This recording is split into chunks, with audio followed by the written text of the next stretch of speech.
Now, this is not a very long document, but it had some profound implications on the founding of this nation. It was a piece of wisdom. It was something unique in the way it was written. So let's just check it out a little bit.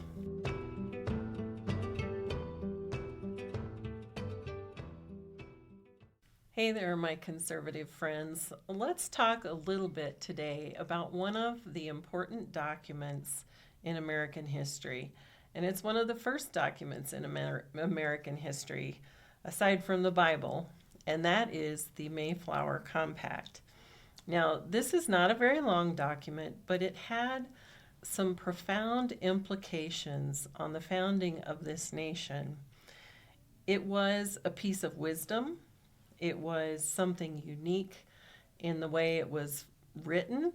So let's just check it out a little bit. Now, a few years ago, Cliff and I went on a tour, a heritage tour in the Cape Cod area. We saw all of the historic sites, for the Pilgrim's Landing, and heard great history. I wish I had instant recall of that trip because it was wonderful. It was a trip put on by Focus on the Family. They're one of their heritage tours, and it was excellent. But we got to stand in Plymouth and look out into the ocean and just think about what occurred with the writing of the Mayflower Compact. One of the things that's unique about this document is that it was written on the boat before they ever got off and set foot on land, and that was a conscious decision.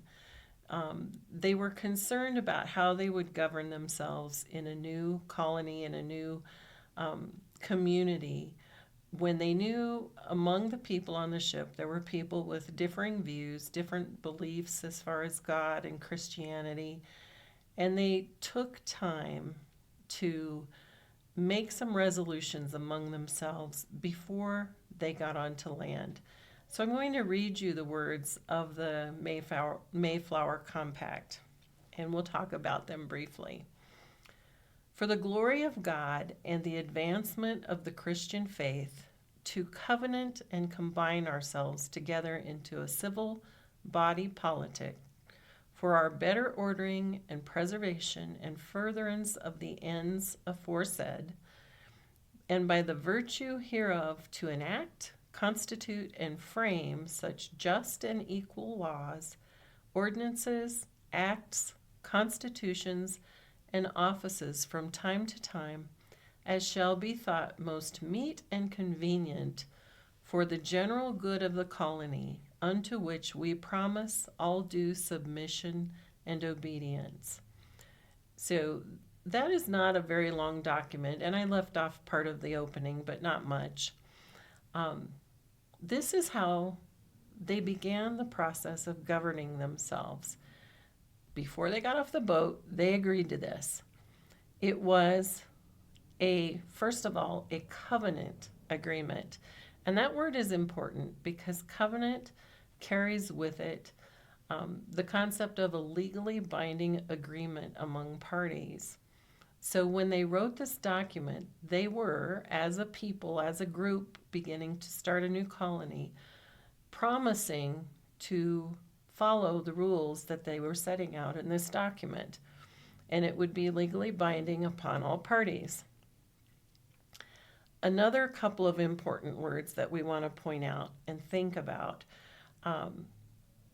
They were enacting just and equal laws. Excuse me. They were enacting just and equal laws for, and listen to this, the general good of the colony.